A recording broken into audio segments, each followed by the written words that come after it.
A lot of things have happened over the last 400 years, and some of them, including the recent Epstein file. What has happened to children? What has happened to families? What has happened to women?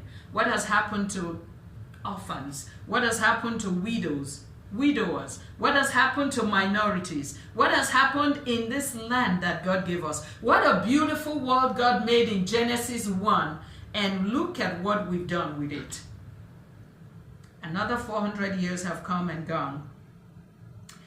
And I just want to remind us, knowing that God moves in seasons, we can tell that we are in a season of the move of God. I encourage you to study His Word like you've never done before. Study like your life depends on it, because it does. The Bible says, man shall not live by bread alone, but by every word. He's stirring up something in our hearts, and no word towards us will return unaccomplished. It will not fall to the ground. What has God said? Calculate the time. Fast and pray, and I encourage you to participate. Use what you have where you are to represent God, represent the truth, represent His love, represent His power.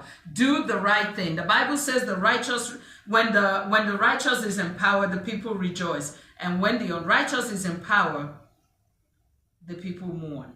There's been a lot of mourning. There's been a lot of giving up. There's been a lot of despair. There's been a lot of depression, a lot of frustration, a lot of shame, and a lot of blame that the devil put in front of us. The Lord is saying, shift with me. You can watch or you can participate. He's looking for a few hand-picked people that He's going to use to bring down these systems that have oppressed and gotten away, and it looks like there's nothing anybody can do.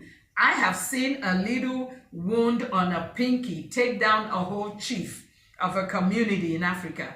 I have read the Bible, and I have seen what God did with a little David and his 5 stones against this mighty Goliath, and his resume that was super impressive. And because he kept showing himself to Israel and kept speaking words of fear over Israel, Israel could not turn their eyes away from this monster, and all they kept getting was oppression.